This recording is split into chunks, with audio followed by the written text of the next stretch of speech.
Pada 1 April 1989, kepolisian Meksiko melihat satu kendaraan menerobos palang pemeriksaan yang rutin mereka adakan. Setelah mengikuti mobil itu, mereka sampai di sebuah peternakan di pinggir kota Matamoros, Meksiko.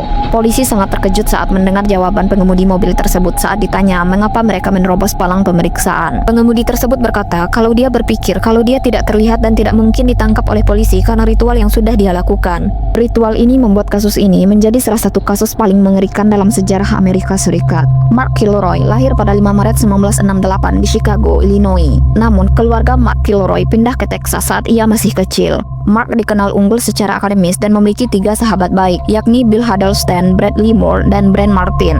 Pada 10 Maret 1989, setelah menyelesaikan ujian perkuliahan dan memasuki liburan musim semi, keempat sahabat itu memutuskan untuk berlibur bersama ke perbatasan Amerika dan Meksiko. Setelah memarkir mobil mereka di kota perbatasan Brownsville, Texas, mereka melewati perbatasan tepatnya ke kota Matamoros dengan berjalan kaki. Di sana, mereka kemudian berpesta hingga pukul 2.30 pagi sebelum kembali ke hotel mereka di wilayah Amerika Serikat. Keesokan harinya, mereka kembali berpesta di beberapa bar yang berbeda. Namun, saat mereka memutuskan untuk kembali ke hotel, ketiga temannya baru menyadari bahwa Mark sudah tidak ada. Setelah pagi harinya Mark tak kunjung muncul, Mark pun resmi menjadi subjek kasus orang hilang. Orang tuanya menyebarkan 20.000 selebaran di sekitar area tempat Mark menghilang dan menawarkan hadiah $15.000 bagi yang memiliki informasi mengenai keberadaannya. Keberadaan Mark akhirnya baru diketahui ketika kepolisian Meksiko mengikuti pengemudi mobil yang mengaku telah melakukan ritual agar tidak dapat ditangkap oleh polisi. Mendengar jawaban aneh ini, polisi memutuskan untuk menggeledah peternakan tempat pengemudi tersebut tinggal.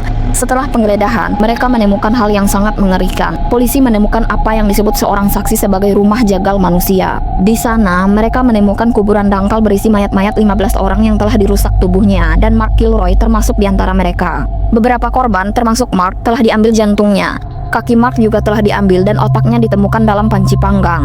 Saya sudah 15 tahun bertugas di kepolisian dan tidak ada kata-kata yang bisa menggambarkan apa yang saya lihat di sana, kata Letnan George Jevito dari Departemen Sheriff Cameron County. Panci tersebut berisi berbagai organ manusia dan dikenal sebagai bahan dalam praktik sihir Palo Mayombe, sebuah sekte voodoo yang cukup dikenal di Meksiko. Sekte ini dipimpin oleh seorang bernama Adolfo Constanzo. Constanzo, yang berasal dari Miami, Florida, dibesarkan di lingkungan yang syarat dengan praktik ilmu sihir dan mulai mempraktekannya setelah pindah ke Mexico City. Banyak pebisnis dan anggota kartel membayarnya untuk melakukan ritual Palo Mayombe yang diyakini dapat melindungi mereka dari roh jahat, polisi, dan juga meningkatkan karir mereka. Sayangnya, polisi tidak dapat menangkap Constanzo karena dia menyuruh bawahannya untuk mengakhiri hidupnya saat polisi mengepung tempat persembunyiannya. Ironis, mengingat dia mengklaim bahwa ritualnya dapat melindunginya dari segala macam bahaya, termasuk sergapan pihak berwajib.